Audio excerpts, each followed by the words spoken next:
বৰাই কালি কৈছে যে উজনি অসমত সম্পূৰ্ণ বিধ্বস্ত হ'ব বুলি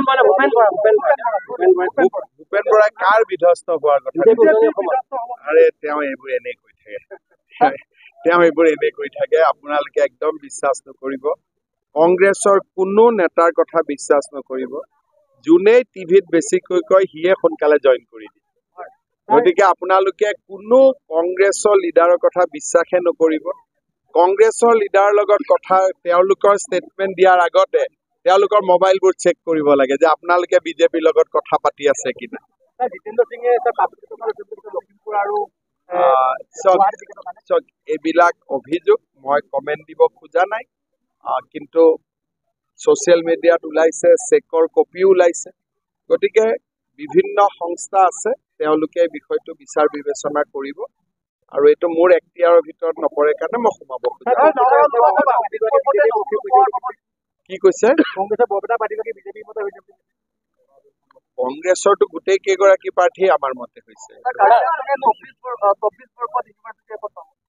কাৰ্বি আংলঙত 24 চনত আমি এখন ৰাজ্যিক ইউনিভাৰ্চিটি কাৰ্বি আংলঙত আমি আৰম্ভ কৰাৰ কথা ভাবি আছো লাহৰীঘাটত কালি ভূপেন বৰাই কৈছে যে নগাঁও সমষ্টিৰ নিৰ্বাচনী প্ৰেক্ষাপটে অসমৰ 14খন লোকসভা সমষ্টিৰ তেওঁ কালি অদ্ভুত কি কথা কলে মই নাজানো তেওঁ লাহৰীঘাটত কালি ইফতাৰ কৰিছিল আৰু লাহৰীঘাটত ইফতাৰ কৰি কলে যে লাহৰীঘাটে যি সিদ্ধান্ত লয় সেইটোৱে উজনি অসমে সিদ্ধান্ত লয় মইতো বুজি নাপালো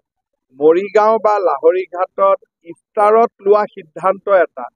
যোৰহাট শিৱসাগৰৰ মানুহে কিয় মানিব সেইটো আপোনালোকে ভূপেন বৰাকে সুধিব একচুৱেলি ভূপেন বৰাইও কি কৈ থাকে তেওঁ ইফাল ইফাল দুই কুল ৰক্ষা কৰি ক'ব লাগে গতিকে তেওঁ মাজে মাজে কিবা কিবি কৈ থাকে সেইটোকে কিন্তু তেওঁ দুই কুল ৰক্ষা কৰি কৈ থাকে আৰু বেছি সময় কংগ্ৰেছৰ ক্ষতি হোৱা কথাটোকে তেওঁ কৈ থাকে কাৰণ লাহৰীঘাটত ইফতাৰত কোৱা কথা এটা যোৰহাটৰ মানুহে কিয় শুনিব শিৱসাগৰৰ মানুহে কিয় শুনিব তেওঁ কৈছে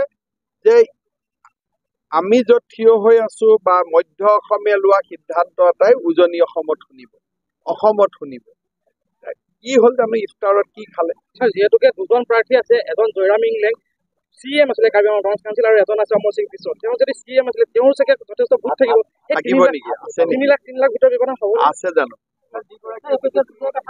জয়ৰাম ইংলেঙৰ ভোট আছে বুলিতো মই শুনা নাই আৰু যিখিনি অলপ চলপ ভোট আছিলো এইখিনিতো জইনে কৰি দিলে কাউন্সিল ইলেকশ্যনতো তেওঁতো ঘৰৰ পৰাই ওলোৱা নাছিল গতিকে এইবিলাক উঠিছে আৰু কোনোবা এজনটো উঠিব লাগে সংখ্যালঘু এলেকাত দলে বলে সংখ্যালঘুসকল কৰি আছে কি ক'ব আমাৰ চৰকাৰৰ দিনত সংখ্যালঘুসকলৰ প্ৰতিও কোনো অন্যায় হোৱা নাই আমি সকলোৰে কাৰণে সমানে কাম কৰি আছো গতিকে তেওঁলোক যিমানে বিজেপি দলত আহে নৰেন্দ্ৰ মোদী ডাঙৰীয়াৰ উন্নয়নৰ প্ৰক্ৰিয়াটোত অংশ ল'ব পাৰিব আৰু দূৰে দূৰে থাকিব লাগিব সেইকাৰণে মই ভাবো যে যদি কোনোবাই যোগদান কৰিছে এইটো ভাল কথা আমিতো সকলোকে বিচাৰো সবকা সাথ সবকা বিশ্বাস দ্বিতীয় পৰ্যায়ৰ যেটো আহিছে আপুনি কেনেকুৱা হ'ব আমিনুল ইছলামে হৰুৱাব পাৰে হৰুৱাব নোৱাৰিব পাৰে মই নাজানো কিন্তু বৰ্তমান তেওঁলোকৰ তাততো নগাঁৱৰ পলিটিক্সটো এতিয়ালৈকে আমিনুল ইছলামেও কয় তেওঁ জিকিব প্ৰদ্যুৎ বৰদলৈ কয় তেওঁ জিকিব কিন্তু আপোনালোকে টিভিত পেপাৰত মানুহৰ লগত কথা পাতিলে দেখিব যে এইবাৰ নগাঁও আসনখন সুৰেশ বৰাই পাব বিজেপিৰ প্ৰাৰ্থী মাথাউৰিটো ইমান ধুনীয়া কাম আমাৰ চৰকাৰে কৰি আছে আৰু কাম আমি হাতত ল'বৰ কাৰণে ৰেডি আছো খালি অলপমান ৰাইজে ওচৰ চাপি আহিলে চব কাম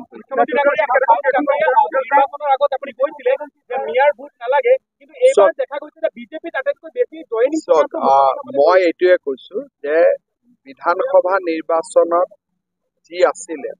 তাৰ পিছত বিজেপিয়ে বহুত কাম কৰিলে কেনেকুৱা তালাক আইন আনিলে তালাক বন্ধ হ'ল বাল্য বিবাহ বন্ধ হ'ল ল'ৰা ছোৱালীয়ে বিনা পইচাত চাকৰি বাকৰি পালে এতিয়া বহু বিবাহ বন্ধ হ'ব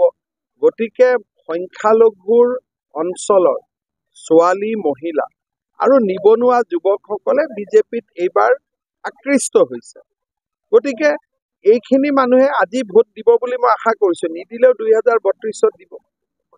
এতিয়া দিব বুলি আপুনি ভাবা নাই? মই ইমানটোলৈকে ৰিচাৰ্চ কৰা নাই, মই ইমান গৱেষণা কৰি থকা নাই, খালি আমি ভাল কামবোৰ কৰি গৈছো। তালাক আইন বন্ধ কৰিলো, বহু বিবাহ বন্ধ কৰিলো, বাচ্চাৰ বিয়া বন্ধ কৰিলো, য'ত য'ত মথাউৰি নাই তাত মথাউৰি বনালো, য'ত ৰাস্তা নাই তাত ৰাস্তা বনালো। যি মানুহে আগতে অংগনবাদীৰ কাৰণেও 10 লাখ টকা ঘোষ দিব লাগিছিল, তাৰ বিনা পইচাত চাকৰি পালে। গতিকে মই আগতে কৈছো যে ভোট নালাগিলেও উন্নয়নটো কৰিমেই। গতিকে উন্নয়ন হৈ গ'ল আজি 3 বছৰ, আৰু বহুত উন্নয়ন হ'ব। কিন্তু এইটো কথা ঠিক যে সংখ্যালঘু অঞ্চলৰ মহিলা আৰু ছোৱালী বিলাকৰ দোৱা এইবাৰ আমাৰ লগত। ভোট আছে নে নাই মইতো ক'ব নোৱাৰো। এবাৰ ভাল ঘোষণা কৰিছো যে যিমান ছোৱালী মেট্ৰিক পাছ কৰিব, কলেজত নাম ললে 10,000 টকা, যদি ডিগ্ৰীত নাম লগায় 12,500, আৰু পোষ্ট গ্ৰেজুৱেটত নাম লগালে 25,000 টকা চৰকাৰে।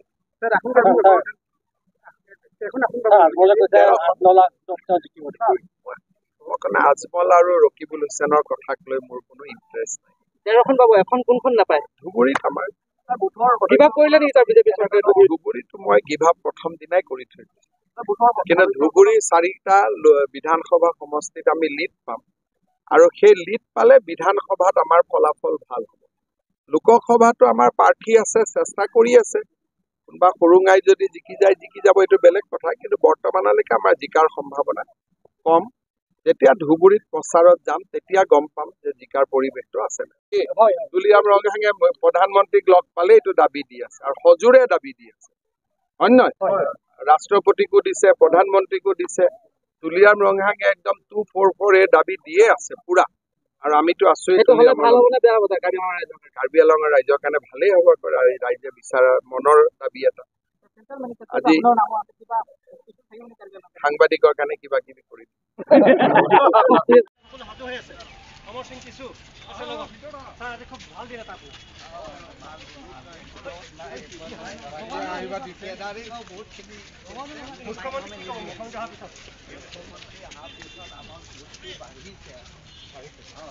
আমাৰ 8,90,000 voters, 8,90,000,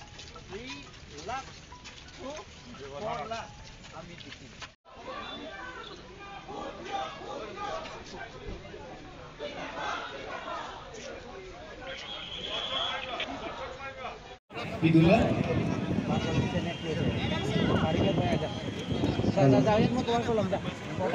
ইতিমধ্যে